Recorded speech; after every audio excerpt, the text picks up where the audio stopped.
Right, so this week we're talking about criminal investigations.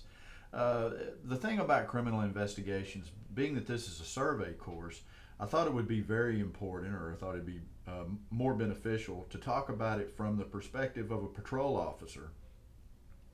I think one of the misconceptions that a lot of people have is that, you know, detectives that work in the criminal investigative division, they do all their cases, they make all their cases, they go out and do all the legwork themselves. The vast majority of those cases start from patrol. So it's very important that you understand that. And it's also important that you understand how crucial it is that the information that you gather during a traffic stop or a pedestrian encounter is essential to making sure that a criminal investigation has the legs that it needs to not only make an arrest but get a conviction. We have to be able to prove all our cases beyond a reasonable doubt, and that starts in the patrol division. So I have a video that I want you to look at. And this particular video, and this is a guy that's done a lot of work with gang investigations in the city of Chicago, and he talks a little bit about that. And in your discussion this week, I want you to talk about, and I listed it in your content folder. I want you to look at some of the things that occur when you're out there making these pedestrian stops or traffic stops. And some of the questions that I wanted you to answer have to do with formulating questions, why it's important to be curious and ask a lot of questions. And really, that's the bottom line. There's no sixth sense or anything like that that comes along with being an investigator. An investigator basically just asks a lot of questions. One of the things that you also have to be able to do is when a person starts talking, shut the hell up and let them talk. You know, Especially when you're trying to put somebody at the scene of a crime. If they put themselves there, that's about 50% of the battle right there. So, when it comes to interviewing techniques, you can look on the internet and you can sign up for training and go all over the world taking, different interviewing and investigation courses and all that kind of stuff. And some of them are really good, don't get me wrong. But the bottom line is you have to build a rapport with the individual that you're going to be talking to. And when they start answering questions, just let them go. That's a huge part of it. I've in my career, especially when I was an investigator at the district attorney's office, I would sit and watch interviews that investigators have done with people, and a lot of times the detective was doing all the talking, and I'm like, if you would just shut up and let this guy talk, you might end up getting where you need to be. So, curiosity is very important. Building a rapport, letting that person talk, things like that are huge when you're, doing these types of investigations.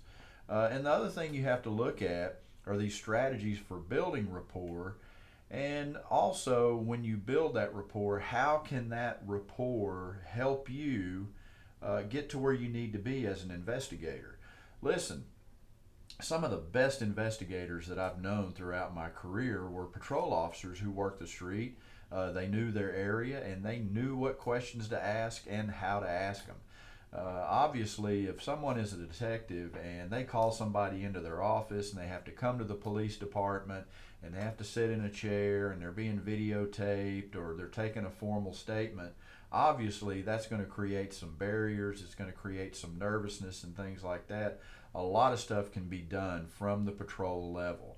The reason it's so important at that patrol level to establish rapport with the person that you're talking to and be curious is because hopefully you will gather enough information that can be passed along to the detective that's going to follow up with that particular case, and that way you're not duplicating efforts. And that's huge, and it's very important when you get out there and you're interviewing people or doing it, interrogations at the street level. You can be a crackerjack investigator as a patrol officer, and don't ever let anybody tell you any differently. Just because a guy puts on a shirt and a tie and a coat and comes to work every day and gets off at 5 o'clock, on most days, not all days, don't ever be intimidated by them and think that they know more about how to interview people than you do. That is a skill that you can definitely establish as a patrol officer, And it may serve you may serve you well later on in your career if you do decide that you want to become a detective or something like that. But a lot of the information, I can't stress this enough, a lot of the information that you're going to gather can be gathered at the street level. There are departments in this area. As a matter of fact, the police department in this particular town that I work in Kilgore, I've seen some street level reports that when they come out, they are ready to go to trial because they've already done all the homework, they've talked to and they followed up with witnesses and the people involved and all that kind of stuff. Depending on where you work, you could go to any part of the country and go to work as a patrol officer, and you're responsible for all the follow up investigation on that particular case, meaning the initial report, follow up talking to witnesses, filing that case, and even taking it and presenting it to the DA's office, who may later present it for grand jury. So don't ever think, oh, that's somebody else's job. What you do on the patrol level is essential to making sure that those cases are made, and we end up putting the bad guy in the box. So that's very important for you to understand and to know as you start your career, and remember that throughout your entire career. That's really all I have this week.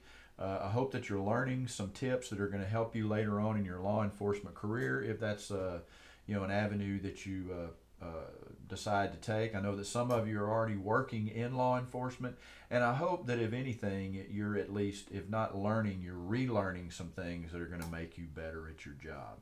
I hope that you guys have a great week, and I'll be talking to you soon.